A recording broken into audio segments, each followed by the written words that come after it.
So why is it that when a man buys a new set of golf clubs or a high-end tool, it's seen as an investment? But when we spend money on our own growth, or even just something that brings us joy, we feel like we have to apologize for it. If you feel like you have to earn the right to spend your own money, you aren't just being frugal. You're caught in a cycle that's actually hurting your potential. In this video, I'm going to show you the psychological money stories and societal pressures that make women feel like self-sacrifice is a moral requirement, how spending guilt actually creates a dangerous cycle of extreme restriction followed by impulsive rebound spending that hurts your long-term wealth, and a practical step-by-step roadmap to automate your guilt-free spending so you can finally invest in yourself without the second guessing. But before we get to the how, I want you to imagine something. Imagine a professional chef who refuses to buy a sharp knife because she thinks it's too indulgent. So instead of getting a clean cut, she spends twice as long hacking away at her prep work, working with the dull blade. She's getting exhausted, she's frustrated, and she's probably nicking her fingers because she's working so hard just to make that tool work. We'd look at her and say, a sharp knife is not a treat, it's a tool for your success. Yet, when you hesitate to buy an ergonomic chair for your office, or the healthy meal delivery that saves you 5 hours a week, or the course that helps you level up in your career, you're essentially trying to run a high-level life with dull tools. Spending on yourself is not draining the tank.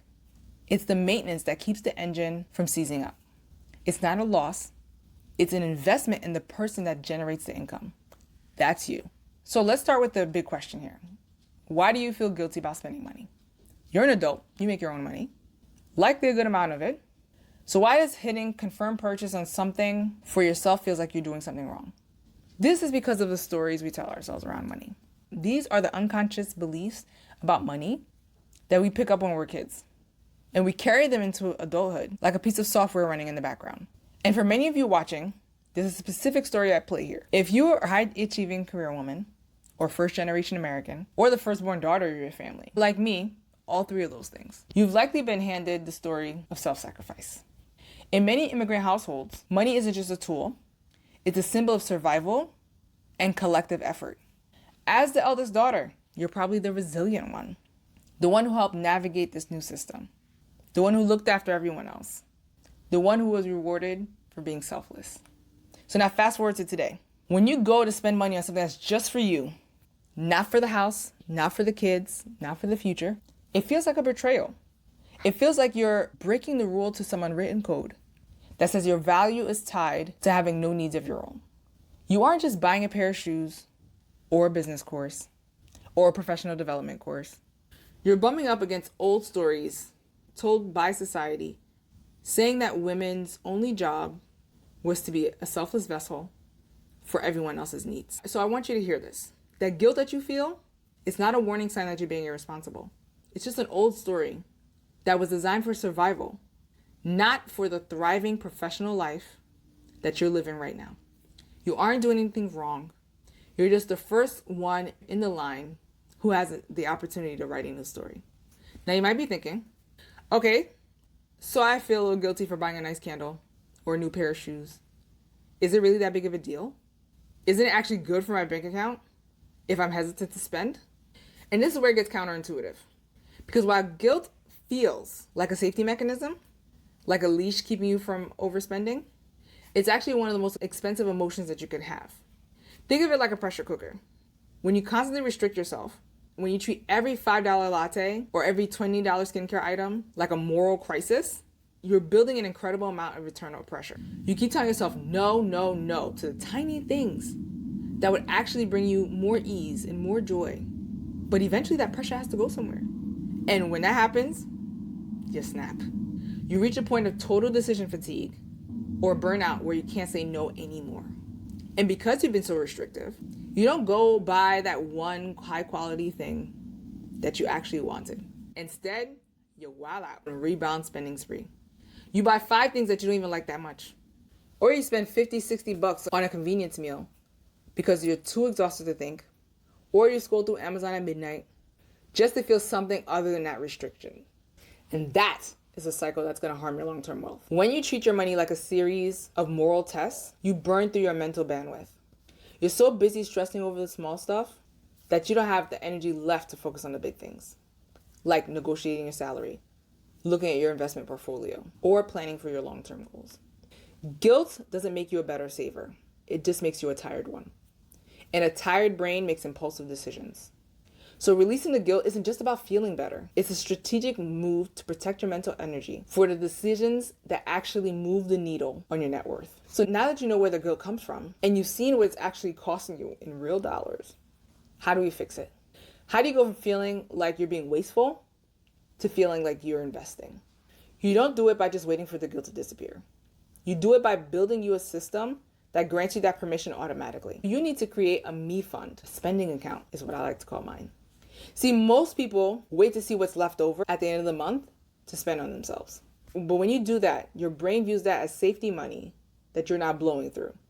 Instead, I want you to set a separate savings account or a digital envelope specifically for your joy. When you set a pre-allocated amount of money into this account first, something shifts in your psychology. Suddenly, spending that money isn't breaking some rule, it's actually following the plan. You've already decided that this money is for you. So the moral debate is over before it even starts. Now that you have your me fund, you need to decide what you can actually use it for. So guilt often comes from trying to spend money on everything. Instead, I want you to start by picking your top 3 joy categories. Maybe it's high quality skincare, solo travel, professional development courses. Once you have those, I want you to give yourself permission to spend on them. But here's the trade-off. You're gonna cut costs on the things you don't actually care about.